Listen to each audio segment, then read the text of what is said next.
YouTube? It's Ray Drill. So in today's video, I'll be showing you guys what I believe is the most dominant passing play out of any empty scheme. So if you enjoyed this video, go and drop a like on the video right now. Go ahead and sub and turn on post notifications on. So I might exaggerate it a little bit when I said the most dominant out of any empty scheme, but it's definitely one of my favorite concepts, if you will. So the formation that we're talking about is empty trio. Now, empty trio can be found in a number of playbooks. I will list them in the description. If I forget, just please comment and let me know, and I will actually tag them in the comments. But right now we are talking about the Saints playbook. Again, we're in the Saints playbook. So as far as personnel goes, you really just want to have your best receiver where Randall Cobb is, or your fast receiver where Randall Cobb is, and your best receiver right here. So the reason you might be like, well, Will Fuller is right there, he should be the one, and that's your best receiver. Now, yes, true, but I want to show you guys that it can work with pretty much any receiver that's decent, because I believe Randall Cobb has about 92 speed maybe, and that's fast enough for what we need him to do. And right here, I'm going to show you that you can actually get away with having 94 speed with running what I'm about to show you, which in theory, Will Fuller would be the ideal receiver right here. So as far as the play that we're talking about, we're going to be talking about this double pivot, and I believe it's one of the best passing plays in the game, because it can do a lot against a lot of different coverages, as you're going to see in today's video. So let's go ahead and go to a big nickel, and as you can tell, I do have safeties in at linebacker, and I do have a good slot cornerback. So I'm gonna be showing you guys against cover 3 and some match coverages and man coverage, and that'll be the video. So let's go ahead and go into cover 3. So right here, what you're going to notice is that we have this unique post route, and that's what makes this play. That's what makes these combinations I'm about to show you so effective, because of this post route. But for right now, I'm going to show you how to actually glitch out cover 3. Now, please keep in mind, I am on all Madden practice mode. So for whatever reason, it's not consistent when you're doing all Madden practice mode. But in game, I'm going to show you what to look for, because it's not going to be open right now, but I'm still going to run it anyways. But for the setup, you just want to take R1, Randall Cobb, and put him on a fade route. Now, in all Madden, what's going to happen is Jaire Alexander out there, he's going to kind of glitch to where he's actually not going to cover a streak for half a second, and then you'll be able to pass lead it to the sideline for a one-play touchdown against cover 3. But that's the most consistent in all pro. But as you know, I am in all Madden, so I'm gonna kind of show you right here. So you see we are in cover 3. Now, I don't expect it to work because it's not consistent. Yep, just like I thought, not gonna work. But one thing you will notice is that you always have circle on the sideline. So if they're playing cover 3 and they're not zone dropping, you will legit always have circle wide open on the sideline because of the play design. So if it's not open, you're more than welcome to take that read. But I'm gonna show you cover 6. And I actually did not put cover 6 in here, so I'm actually going to go ahead and select cover 6. But while I'm selecting that play, I'm going to kind of talk about what's supposed to happen. So cover 6 and cover 3 are going to react the same exact way, even though they're completely different coverage shells. And what's going to happen is the cornerback, like I said, is going to kind of glitch out. But in match coverage, it's actually going to be that quarter safety that's actually going to glitch out, and that's going to allow you to get an easy one-play touchdown. So you can see right here, we do have cover 6, and I'm not going to press just to show you guys that they can play off and they'll still get beat, and then I'll show you how they play press. But what you're going to notice is I want you to pay attention to the slot cornerback, and I want you to pay attention to Jaire Alexander. So watch what happens. So you see how he gets just an outside release, and at that point it comes down to speed. Right there, of course, Josh Jackson, he was able to make the play, but that's why I said you want to make sure you put your fastest receiver right there, because anytime that you have a receiver that does not get pressed or does not get touched and is allowed to run a fade, you're going to win that matchup most of the time. Now, as you can tell, I mean, you got all this space out here. You know, maybe I should have just floated it, but normally you'll be able to bullet past that. And the reason that this cornerback will never make the play is because in match coverage, based on his rules, he's going to man match this. Since it's past 5 yards, that's his man, so he's not going to be able to go and play this, because as soon as he hits a comeback, that's why he stops right here. So it's essentially man coverage. And also, one thing you'll notice is that this is actually our quarter flat right here. So since this 3-rec is actually guarding this third receiver, and they're both doing pretty much streaks, I believe that's why the quarter matches them. But for whatever reason, he just doesn't press him. Now, I'm going to show you that he just doesn't press him, and hopefully we actually get a good example here where he actually wins. So let's go ahead and press right here, and I'm going to go ahead and spy him right there. Now take R1, put him on a fade, and that's all you need to do. Make sure you put him on a fade. Now, as you can tell right there when we press, I mean, that's just blatantly obvious at that point. And think about it, they are about the same speed, so that should tell you right there that as long as you have speed right there, you're going to be able to win that matchup. Now, I could do that literally all day, we'll have the same exact results. But one thing I do want to show you is that we can also bomb cover 3 a different way. But first, before I do show you that, I want to show you exactly what I mean and exactly what you should look for in cover 3. So in cover 3, what you would notice is that excuse me, this cornerback right here, just picture him kind of stuttering. So he's going to do a stutter, but obviously in cover 3, he's not going to face the receiver. He's going to face the quarterback. So let's say, just pay attention to this side right here, right? So he's going to kind of do this. You see how they face the quarterback on this side? So picture that on this side, but he's not going to get hands on. He's going to kind of just stutter. And even if he's playing off coverage, he's going to do like a little stutter, and that's going to allow you to throw this ball like up in here, because what's going to happen is he's going to be about right here anyways, but he'll kind of be like right here, basically like behind him, and you'll be able to just kind of pass lead this ball like straight up, and then you'll get a one-play touchdown. Now I know it probably sounds hard to understand, but please either try this on all-pro practice mode or go into a game and try this, and you'll have a lot of success out of it, because it really does work. All you do is take R1, put him on a streak, and that's literally all you gotta do. So I'm gonna reset the play. Now the other way you could bomb cover 3 is actually take a circle and putting them on a drag, but you're gonna need to buy yourself a lot of time for this concept to actually work. So what you're gonna look for is square to actually kind of glitch out this free safety. So watch him kind of slide down, and then normally you'll just be able to throw it. Now I like to kind of oh, I didn't mean to throw it right there, but I'm glad I threw that so I can show you exactly what not to do, because it's kind of hard, at least in all Madden practice mode, it's kind of hard to actually complete this pass, because of they just don't allow, it just doesn't work the same way in game. But what you're going to notice is that, watch the safety right here. So you see how the safety slides down? Now the reason he slides down is because of this dig route actually pulls him down. Now it's still a glitch in this game, I don't understand it. Now most of the time you actually can just lob past this when he gets to that point, and he'll go get it. But if you wait too late, the reason I kind of waited, because if you wait too late, then you'll actually probably throw a pick, to be honest with you, because for some reason they just allow him to catch up. And then for whatever reason also, it's really hard to throw this ball. You see how he kind of stutters? It's kind of hard to throw this ball out here to let him go like run and get it this way, because they just don't allow you to. And hopefully I can kind of show you that. Now I'm going to spend a small amount of time showing you guys about cover 3, because it's pretty hard, honestly.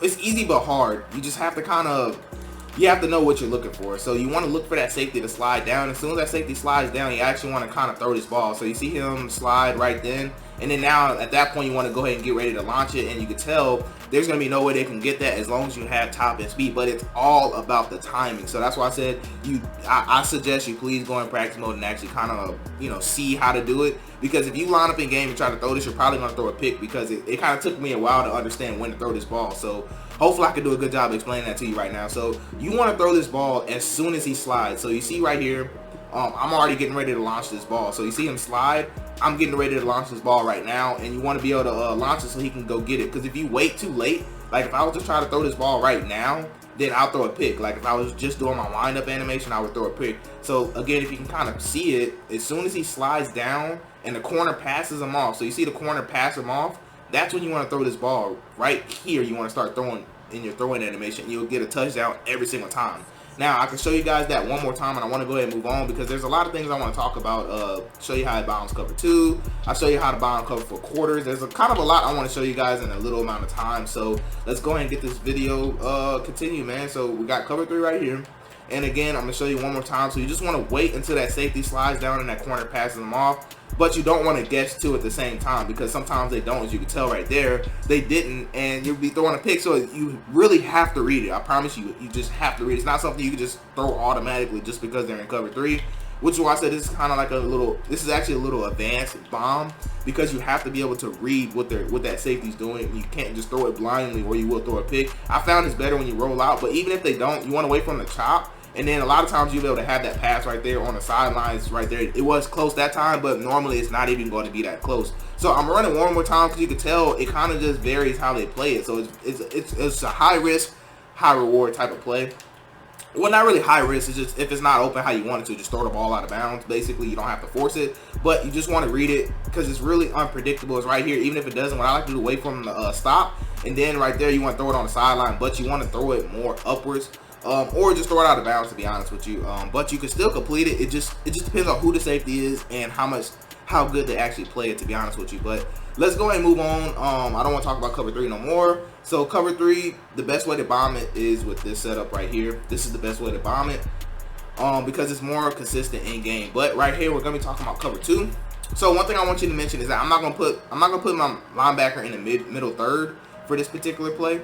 Because if somebody plays this style of defense, then what I suggest you to do, which I already broke down this play, well, not play, I already broke down this formation, but what I suggest you to do is do a setup that looks something like this right here. This is what I suggest you to do, or you can do something like this. And what that's going to do is, I'll show you real quick. So it's going to make the user not be able to decide who he wants to guard, and you'll be able to just pick the user apart doing that all day if they want to play a middle read. Well, if they want to put their linebacker in the middle third to kind of guard that post route, then they're susceptible themselves to this right here, because you can tell we'll have we'll have 2 right here. So if this is the user right here, obviously he'll guard this, and we'll just hit this right here. Now if this is the user, then we'll just throw, you know, this other side right here. So that's what I suggest you do. So if they want to play cover 2 and play that style of defense, please attack it that way. But that's not what this video is geared toward. I just needed to make sure I did mention that, because I know if I just told you guys to go run this cover 2 bomb, you'd be like, well, if they put a middle third, then that play's dead, which is true. But then we have a counter right back to them, if that makes sense. So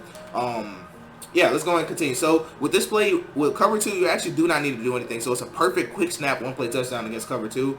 Absolutely perfect. So I will show you this right here. All you want to do is wait for square. You don't want to throw it now. You want to wait, and then now you want to throw that ball. Actually, I threw that a little bit too early. I could have thrown it when I said throw it now, but you want to read that safety, and I'll show you here real quick in replay. Let's go ahead and take a look at it. So what you're reading is this player right here. So I'm actually gonna go back on the quarterback so you can see too. So what you're reading is for him to slide. So you see how he slides outwards? That's actually when you want to throw the ball. As you can tell, I don't know why normally I could throw this ball right here, but I actually waited half a second too late, because you want to throw this ball more upfield just like this, and then you'll be able to split those safeties, and I'll show you that here, because I think I threw it a tad bit too late. So let's go back to cover 2. Let's go and spy these 2 right here. And then, like I said, it's perfect because all you can do is quick snap it, and you're just waiting on him to actually get to the spot right there. And then you want to pass lead that ball right up the field, and then as you can tell, we're going to have an easy 1 play touchdown that splits both the safety. So I'll show you guys that one more time. Then we're going to move on, because I'm going to show you how to bomb cover 4 quarters. And after that, I'm going to kind of show you what I like to do with this man, and then not to be the video, basically. So, again, all you want to do is just wait. And right there, he did get pressed, but that's fine. And then you want to throw that ball right up in there. Even in, actually, that was a terrible pass lead, but you want to split those safeties, okay? You want to split the safety and aim your stick upwards to be able to complete that pass. So I don't know what's going on with my controller, but I do want to go ahead and move on. So I want to show you guys cover 4 quarters real quick. And with cover 4 quarters, you bomb it the same way that you do cover 3. On the other one, you just want to run it just like this. I like to. Now, cover 4 quarters, I actually like take a triangle, put them on a streak because of the match rules. So what's going to happen is that slot corner, well, that safety right here, he's going to match onto triangle, and then he's actually going to just kind of do nothing. I think he matches on the triangle too, and what's going to happen is you're going to have square, that's a 1-on-1, and then this is the safety right here that's going to get glitched out. So you pretty much have a 1-on-1 man coverage. So as long as Cooks is faster than that cornerback, then you're going to do fine, and this play will get open for a 1 play touchdown. As you can tell, he cooked them right there, and then we'll just be able to throw that and then just pretty much get almost a 1 play touchdown. You know, he couldn't beat him, but I am going to hop into replay, and I'm going to run it one more time because I like running things 2 times so you guys know that it is consistent. It's not just some BS. So just like I told you, what's going to happen is this safety is going to match onto him because he's past 5 yards and he's doing a streak. Because if you don't put him on a streak or something past 5 or 6 yards, then what's going to happen is this safety is actually going to guard him too, and you'll have a 2-on-1. And normally you don't want to have a 2-on-1, so that's going to occupy this safety. Now, since this route is ran deep enough, it's going to actually pull him downward, so that's why you see he comes down. But it's going to kind of just not do anything. He's going to stay right there because this, I guess, is not his responsibility just yet. So he's going to chill right there, and then he's supposed to be on to number 2. Well, actually, he's supposed to be on to number 1. So since number 1 went inside, he kind of just dumbs out and goes back to what he's supposed to do. So it's essentially cover 4 drop by these 2, essentially. So what's going to happen is pretty much a cover 4 drop beater because of how deep it's ran. That's why there's nobody out there. So that's why it's a 1-on-1 situation. So this is why it's important for you guys to watch my Match School series also, because I go over these type of things so you guys can already start to understand how EA programmed these defenders to work. So let me show you cover 4 quarters one more time, and after that we're going to move on. We'll show you press right here, just to show you that it doesn't matter. Oop, I forgot to put triangle on the streak. So look what happens if I forget to put triangle on the streak. So you see how both of them match. Now, normally you don't want that, even though if you have a good enough receiver, he still can't beat him, but you just don't normally want 2 people running with your receiver. But as you can tell, it's not mandatory to put him on a streak. I just prefer it. But last thing I want to talk about is man coverage. So with man coverage, what I like to do, let's go and press. So if they're playing just an all-out man style defense like this, what I would suggest you to do is honestly run it just like this. You can take square, put them on a shorter post if you want to, smart route them. And then what I like to do is take circle. I like to motion them over and put them on a slant, actually, not a zig, a slant. So I like this concept right here a lot because what you're looking for is going to be the user. So if the user is following the slant, then you actually want to throw R1. But if the user follows the R1, then you want to throw the slant. And I'll show you guys what I mean right here. So you see the slant can get open, and then also R1 does a great job of cooking his cornerback if you have a good matchup. And also I like that backside post, because if they're not putting a deep middle by the safety, then you'll be able to have that normally for a one-play touchdown as long as you have a good enough receiver. Now, the last setup that I do like for man coverage is going to be just taking circle. I like to put them on a fade just in case they're actually playing like underneath or something, and then I like to go ahead and motion them over to turn into a great out route, because and also take triangle, put them on a slant. So this is actually how I like to run it, but you can also motion. Okay, what's going on? Okay, they aren't letting me okay, there we go. So you can actually motion snap R1. I highly suggest you to motion snap it. It's a little bit more glitchier, but it's actually like a speed out route by R1. So you can tell right here, he pretty much gets a nice cut, and then you'll be able to like toe tap on the sideline for about an 8 to 9 yard gain, and you'll be able to have that pretty consistently. So for that setup, again, just take triangle, put them on a slant, and then take circle, put them on a streak, and then you want to motion over R1. So let's go and go to man coverage. Let's go and press right here so you can see this is what we're looking like. And now notice I haven't did purples or anything, because if they start putting purples and all that, then you actually just want to be able to look for that post by square. So that's why I love keeping square on that post. And then if they're playing a cover style like this, more than likely they're going to be using this 3-rec if they're playing something. Or they're probably going to be using a safety and leaving a 3-rec. So if they're doing that, then you really just want to look for that backside post. So you always have a post attack in the middle of the field, and then we're going to go ahead and take him motion over just like that. And you want to look at that streak too just as well. But I'm going to show you right here that you can motion snap. As you can tell, he just gets a nice separation right there. Maybe you can kind of get a little stick, maybe get some more yards. But anyways, that's where I put for this video. Like I said, I just really love this double pivot play. I think it's a really great play to run against pretty much every single coverage. Now, I do apologize if the video seemed a little sloppy. It's just that on all Madden practice mode, it's really kind of hard to explain some things, because for some reason EA has it to where practice mode works differently than game. I don't know why it's like that. It's just that's how the way it is. And if you don't believe me, just please go take this in game. You'll be like, oh wow, I see what it's talking about. This is definitely opening against cover 3. This is definitely opening against cover 2. This is definitely beating quarters. You know, that's how I want you guys to be able to think. But anyways, I hope you guys have a blessed day. I'm Rage Real, and I'm out.